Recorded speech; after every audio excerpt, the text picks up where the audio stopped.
love it. So we have a live mic in the front. People can line up to be able to ask you questions. Sweet. So that we can pretty much just perfect. Ready. Whatever they want. And you know what? Here we go. These guys do not even want to wait. They're like, I don't care. We got the moment. They're like, yeah, we don't care about what you guys want to talk about. We want our questions answered. Yes. And we want them right now. Hey, what's up? So what do you think? You want to go to the guys on the line? Let's do it. Hi, my name is Charlie, and I was wondering if there was a role that you got it, but you decided to decline it, or is there a role you wish you declined that you accepted? Okay, that sounds like two good questions. Yeah, first of all, work is usually work. So when you get a job, you're like, oh, thanks for that job. You're not often like, I don't know, that job. So no, there hasn't been. And if I ever pass on something, it's because I don't think I can do the best job. I'm not right for this, or I don't want to have that experience. But I also take jobs that don't pay anything because this guy's shooting it or this person's starring in it or whatever. I like to do the stuff that seems like it's going to be the best version of the thing that I like to do. Yeah, right? Thank you, Charlie. So how about this? We're going to take that question Charlie had and we just play it a little differently. Okay. Is there a role that you got, and once you got the role and you got into it, you're like, whoa, this is not what I thought it was going to be when I accepted it. I'm really going to have to stretch to make this thing what they wanted. Not really, but I did. It's very silly. So I know the comic book writer Jeff Loeb, who did like Long Halloween and the Red Hulk, and at one point, this is more than 10 years ago, he's taking over some of the narrative content from Marvel television. He wound up producing stuff like Daredevil, but at this point they were just doing animated stuff. And so he says to me, hey man, we're gonna do an animated thing. Do you wanna play A-Bomb? Do you wanna play the Abomination? And I was like, oh yeah, cool. And so I did for the pilot, not knowing, I thought it was a short, like a movie, so like the one time, and then they go, great, the show got picked up for 56 episodes. And so I wound up doing nearly 60 episodes of Hulk and the Agents of Smash. No regrets. I love it. I got to be A-Bomb, but I also was like, I'm sorry, it's what? Like, it's gonna be a 2-day commitment every week for the next 5 years. I was just like, oh geez. So that was more than I expected when I signed up for it. But again, no regrets, guys. All right, next up in the line, what's your name? What's your question for Mr. Seth Green? Which Punisher are you? I'm the black one. There we go. Fair enough. Let's Hey, hope I want to know basically about Buffy the Vampire Slayer. That's where I really know you from. And it became a very big icon. I'm not really from Florida. I'm from South Carolina. And I have to say it was a big, yes, the home of the Gamecocks. But yeah, that's where we really know you from. And my name's Nelson Scott. That's a small thing. What's up, Nelson? Yes, but I want to know how you felt about Buffy the Vampire Slayer being such an icon and your role in that. Well, I got to give you a little bit of context. So the movie script, the Buffy the Vampire Slayer, I thought was one of the coolest, funniest, most original things that I'd ever read. And I got to be in that movie in a role that got cut out. But there's a scene where Paul Rubens is on a merry-go-round, and what's that kid's name? Sasha Jensen, I think.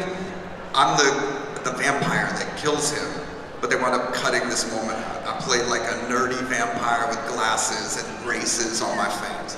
And so I was really into Buffy as an idea before it got turned into a series. And then when it got turned into a series, I was already friends for over 15 years with Sarah Gellar, and I had known Allison Hannigan almost 10 years at that point. So I was like, oh great, the girl's got a new show. Oh, they're trying to put Buffy on TV? Let's see how this goes.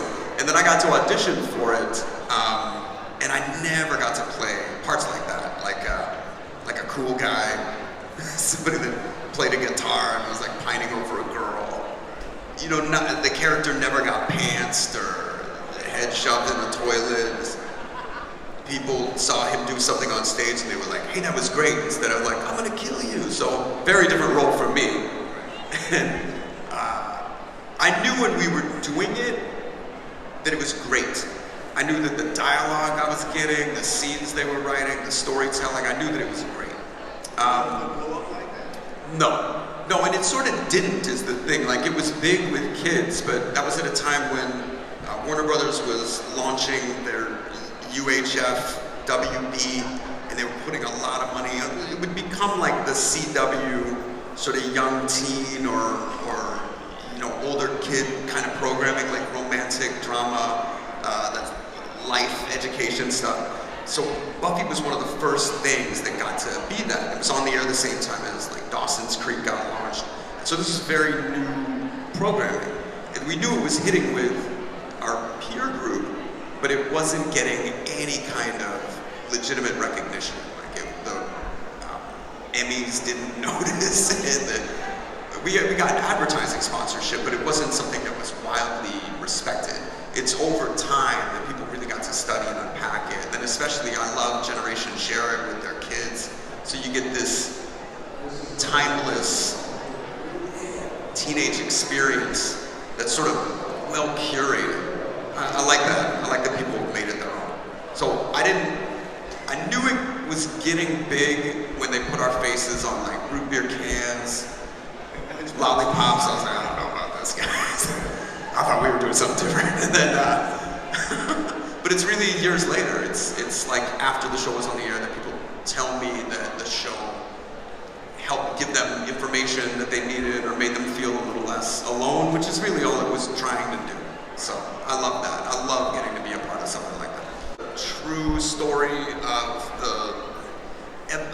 the club scene in New York in the 90s and these larger than life fantastic personalities who spread the concept of club culture, basically self-expression and artistic revelation all across the country. They went on shows like Donahue and Sally Jesse, and they preached the gospel of letting out your inner you, and they basically, like Pied Piper, lured a lot of kids to New York, and they realized New York is very expensive and you can't just live on drugs and glitter. So it all sort of imploded, but it was the beginning of what would become ballroom culture, what would become Drag Race, what would become any of these kinds of explosive, performance art.